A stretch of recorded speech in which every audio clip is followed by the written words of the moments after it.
पश्च फ्रायडवादी उपागम। फ्रायड का अनुसरण करते हुए बाद में कई सिद्धांतकारों ने अपने विचार प्रतिपादित किए। इनमें से कुछ सिद्धांतकारों ने आरंभ में फ्रायड का साथ मिलकर काम किया, किंतु आगे चलकर उन्होंने मनोविश्लेषणात्मक सिद्धांत को अपनी व्याख्या प्रस्तुत की। इन सिद्धांतकारों को नवविश्लेषणवादी अथवा पश्च फ्रायडवादी कहा गया, जिससे कि इन्हें फ्रायड से भिन्न समझा जा सके।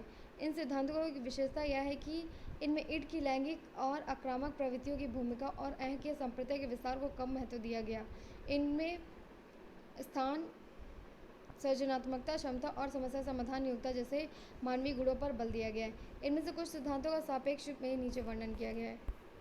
कार्ल युंग, उद्देश्य एवं आकांक्षाएं।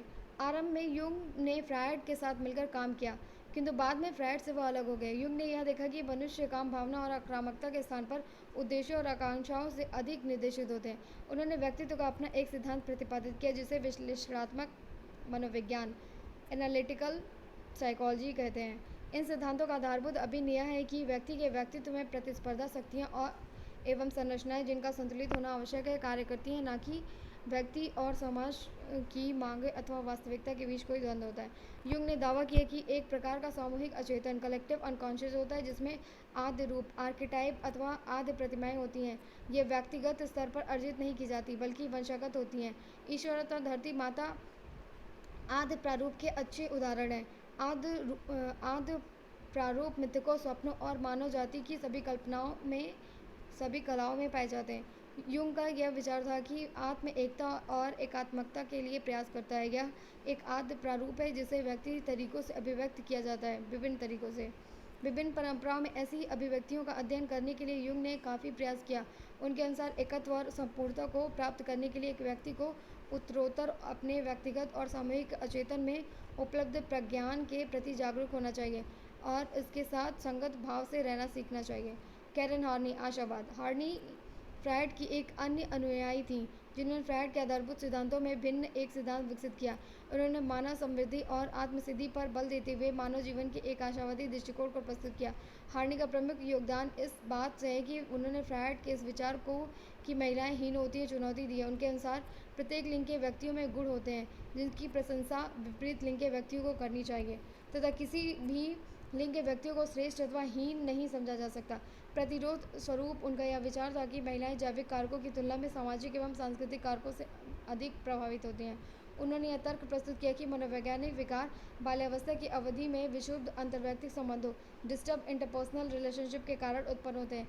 यदि माता पिता को अपने बच्चे के प्रति व्यवहार उदासीन, हतोत्साहित करने वाला और अनियमित होता है, तो बच्चा असुरक्षित महसूस करता है, जिसके परिणामस्वरूप एक ऐसी भावना उसे मूल दुश्चिंता, बेसिक एंजाइटी कहते हैं, उत्पन्न होती है। इस दुश्चिंता के कारण माता पिता के प्रति बच्चों में एक गहन अमर्ष एवं मूल आक्रामकता घटित होती है। अत्यधिक प्रभुत्व अथवा उदासीनता का प्रदर्शन कर एवं अत्यधिक अथवा अत्यंत कम अनुमोदन प्रदान कर माता पिता बच्चों में एकाकीपन अथवा असहायता की भावनाएं उत्पन्न करते हैं, जो उनके स्वास्थ्य विकास में बाधक होते हैं। अल्फ्रेड एडलर, जीवन शैली एवं सामाजिक अभिरुचि। एडलर के सिद्धांत को व्यष्टि या वैयक्तिक मनोविज्ञान इंडिविजुअल साइकोलॉजी के रूप में जाना जाता है। उनका आधारभूत अभिग्रह यह है कि व्यक्ति का व्यवहार उद्देश्यपूर्ण एवं लक्ष्योन्मुख होता है। हम में से प्रत्येक में चयन करने एवं सृजन करने की क्षमता होती है। हमारे व्यक्तिगत लक्ष्य, पर्सनल गोल ही हमारी अभिप्रेरणा का स्रोत होते हैं।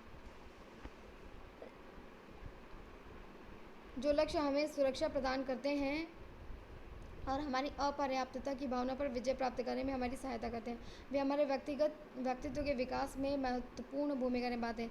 एडलर के विचार से प्रत्येक व्यक्ति अपर्याप्तता और अपराध की भावनाओं से ग्रसित होता है। इसे हम हीनता मनोग्रंथि इंफीरियरिटी कॉम्प्लेक्स के नाम से जानते हैं, जो बाल्यावस्था में उत्पन्न होती है।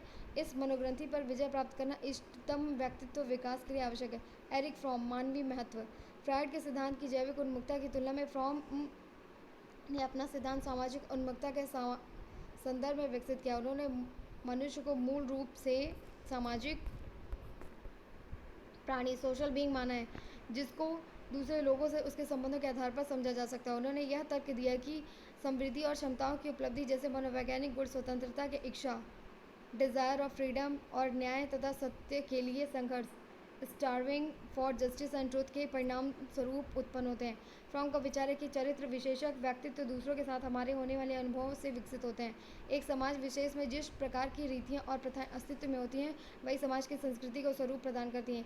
किसी समाज विशेष में लोगों के प्रभावी चरित्र विशेषक सामाजिक प्रक्रमों एवं संस्कृति को स्वरूप प्रदान करने में महत्वपूर्ण भूमिका निभाते हैं। फ्रॉम ने व्यक्तित्व के विकास में कोमलता और प्रेम जैसे विध्यात्मक गुणों को महत्व दिया है। एरिक एरिक्सन, अन्यता की खोज। एरिक्सन का सिद्धांत व्यक्तित्व विकास में तर्कयुक्त सचेतन की प्रक्रियाओं पर बल देता है। उनके सिद्धांत में विकास को एक जीवन पर्यंत चलने वाली प्रक्रिया और अनन्यता का इस प्रकार प्रक्रिया में केंद्रीय स्थान माना गया है। किशोरावस्था के अनन्यता संकट आइडेंटिटी क्राइसिस के उनके संप्रदाय ने व्यापक रूप से ध्यान आकृष्ट किया है।